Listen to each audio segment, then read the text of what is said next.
రాష్ట్రంలో వైసీపీ ఓటమి తర్వాత తమ కార్యకర్తలకు అండగా నిలబడేందుకు ఒక్కొక్కరుగా నేతలు మీడియా ముందుకు వస్తున్నారు. ఈ గురించి మనతో మాట్లాడేందుకు రాప్తాడు తాజా మాజీ ఎమ్మెల్యే ప్రకాష్ రెడ్డి గారు ఉన్నారు. సార్, ఏం చెప్తారు ఈ రాష్ట్రంలో ఓటమికి మీ కార్యకర్తల దాడులకు? ఓటమికి అనేక కారణాలు ఉండే, ఇంకా విశ్లేషించుకోవాలా. దీన్ని అసెస్ చేయడము కొన్ని గంటల్లో అనేది సాధ్యం కాదు. పార్టీ కూడా విశ్లేషిస్తూ ఉంది. ఎక్కడ లోటుపాట్లు జరిగాయని కూడా సమీక్షించుకుంటే తప్పనిసరిగా ఓటమి నుంచి పాఠాలు నేర్చుకోవాల్సిందే. భవిష్యత్తులో అవి రిపీట్ కాకుండా చూసుకోవాల్సిందే. అనేక కారణాలు ఉండొచ్చు. మరి సంక్షేమ పథకాలను అమలు చేసింది 100కి 100 హామీల మేరకు అమలు చేసింది జగనన్న. కాబట్టి అది రుచి చూసిన ప్రజలు ఇంకొక పార్టీ వచ్చి ఇంకా మెరుగ్గా ఇస్తామంటే కూడా నమ్మిండొచ్చు. రాజశేఖర రెడ్డి గారు రైతు రుణమాఫీ చేశారు. అది రుచి చూసినటువంటి ప్రజలు చంద్రబాబు రైతు రుణమాఫీ చేస్తానంటే నమ్మారు. కాబట్టి అమలు చేసేది వైఎస్ కుటుంబము, దాన్ని ఉపయోగించుకొని లబ్ధి పొందేది చంద్రబాబు నాయుడు. ఇది గతంలో జరిగింది, రిపీట్ అయ్యింది. చూద్దాం. ప్రజలకు మంచి జరగాలని కోరుకుంటాం. అభివృద్ధిను సంక్షేమము రెండు జరగాలని కోరుకుంటాం. ఉద్యోగులకు కూడా మంచి జరగాలని కోరుకుంటాం. ఎంత మేరకు చంద్రబాబు నాయుడు గారు ఇవన్నీ కూడా సాధించగలుగుతారు వెయిట్ చేస్తాం. కొంతమంది వైసీపీ నేతలు వ్యాఖ్యానిస్తున్నారు. జక్కపూడి రాజా వ్యాఖ్యానిస్తున్నాడు. ధనుంజయ రెడ్డి కొంతమంది కోటరీ వల్లే మాకు ఇలాంటి పరిస్థితి వచ్చిందంటూ కూడా ఆయన వ్యాఖ్యానిస్తున్నారు. దీనిపై మీ సమాధానం? అలాగని కాదు. ధనుంజయ రెడ్డి ఏం చేస్తారు? ఇప్పుడు ఏదైనా ఫైనాన్షియల్ శాంక్షన్స్ కోసం వెళ్ళినప్పుడు అక్కడ అవకాశం ఉంటే ధనుంజయ రెడ్డి గారు రెస్పాండ్ అయ్యి ఉండేవాళ్ళు. అవకాశం లేనప్పుడు రెస్పాండ్ అవ్వడానికి అవకాశం ఉండదు. మరి ఫైనాన్షియల్ శాంక్షన్స్కు సంబంధించినటివి కాకుండా ఇతరత్ర కారణాలకు సంబంధించి ఇతరత్ర పనులకు సంబంధించి వెళ్ళినప్పుడు ప్రతి ఎమ్మెల్యేకి కూడా ఎంతో కొంత పనులు జరగలేదంటే ఎలా? మేము పేరూరు డ్యామ్కి నీళ్ళు తీసుకొని వచ్చాము. ఈరోజు మాకు గార్మెంట్ ఫ్యాక్టరీకి 11.5 ఎకరాల ల్యాండ్ అలాట్మెంట్ చేయించుకున్నాము. మరి దాదాపుగా 160 కోట్లతో drinking water scheme sanction చేయించుకున్నాము.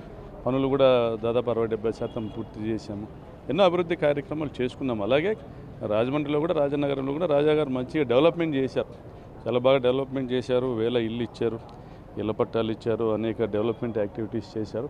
But ఓడిపోయినటువంటి నిరాశ నిస్పృహలకు మనం కారణాలు పూర్తిగా సమీక్షించుకోవాల్సిందే. ఒకరిని నిందించడం అయితే కాదు. కానీ మంచి దమ్మున్న నాయకుడు జగన్పూడి రాజా తప్పనిసరిగా మళ్ళీ భవిష్యత్తులో ఆయన మళ్ళీ అక్కడ నెగ్గుకొస్తారు. ఆ కుటుంబానికి అక్కడ మంచి ఫాలోయింగ్ తప్పనిసరిగా నెగ్గుకొస్తారు. రాయలసీమలో ఇంతటి దాదాపు 7 సీట్లు రావడంతో బలమైన పార్టీగా రాయలసీమలో ఉంది. కానీ 7 సీట్లు రావడంతో ఎలా బౌన్స్ బ్యాక్, ముందుకు ఎలా వెళ్ళబోతున్నారు సార్? ఈ ప్రజలే మా సైన్యము. ప్రజలకు చంద్రబాబు నాయుడు మంచి చేసినంత వరకు మేము కూడా స్వాగతిస్తాం కదా. మేము కూడా ఎందుకు వ్యతిరేకిస్తాం? చంద్రబాబు నాయుడు గారు ఇచ్చిన హామీలన్నీ నిలబెట్టుకున్నప్పుడు మేము కూడా స్వాగతిస్తాము. అనవసరమైన రాద్ధాంతం ఎందుకు చేస్తాము? ఆయన ఉద్యోగులకు ఇచ్చిన హామీలు నిలబెట్టుకుంటే ఉద్యోగులు ఆయన వెంట ఉంటారు. సంక్షేమ పథకాలు అందజేస్తే ప్రజలు ఆయన వెంట ఉంటారు. అభివృద్ధి కార్యక్రమాలు చేస్తే చదువుకున్న వాళ్ళు ఆయన వెంట ఉంటారు. మరి ఈ రాష్ట్రంలో అమరావతి నిర్మాణమే ఎజెండాగా పార్టీ నడిపినటువంటి చంద్రబాబు నాయుడు గారు అమరావతి నిర్మాణం పూర్తి చేస్తే కూడా ఆయా ప్రాంతంలోని ప్రజలు, రైతులు, వారి కార్యకర్తలు, వారి సహచరులంతా ఆయనతో ఉంటారు. ఇది ఆయన చేసేదాన్ని బట్టి కదా ముందుకెళ్ళి.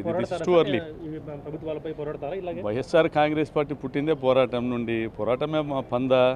తప్పనిసరిగా ప్రజల వెంట ఉంటాం, కార్యకర్తల వెంట ఉంటాం, అందరినీ కాపాడుకుంటూ ముందుకెళ్తాం.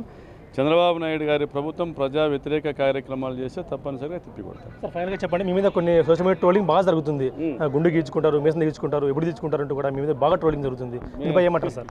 ఇప్పుడు గుండు గీచుకుంటానని చెప్పలేదు, కానీ మీసం అయితే తీర్చుకుంటానన్నాను. తప్పనిసరిగా తీర్చుకుంటాను. బట్ రాజకీయ సన్యాసం చేస్తాను, ధర్మవరంలో టికెట్ రాకపోతే అన్నటువంటి పరిటాల శ్రీరామ్ రాజకీయ సన్యాసం చేయాలి. రెండవది, పరిటాల సునీత ఇచ్చిన హామీలన్నీ 6 నెలల్లో అమలు చేయాలి. అప్పుడు తీర్చుకుంటాం. తాత్కాలికంగా రాష్ట్రంలో ఓడిపోయినప్పటికీ ఖచ్చితంగా బౌన్స్ బ్యాక్ అవుతాం, ముందుకు వెళ్తాం, తిరిగి ఖచ్చితంగా అధికారంలోకి వచ్చేందుకు ట్రై చేస్తాము, ప్రభుత్వాలపై పోరాటం చేస్తాము, ఖచ్చితంగా మీసం తీపించుకుంటాను, దాని మీద నిలబడతాను, 6 నెలల్లో హామీలన్నీ పూర్తి చేస్తే ఖచ్చితంగా తీపించుకుంటానంటూ కూడా ఘంటాపథం చెప్తున్నారు రాప్తాడు తాజా మాజీ MLA Prakash Reddy. Video Prasad big TV, Anantapuram నుంచి. For more videos like this, subscribe Big TV channel.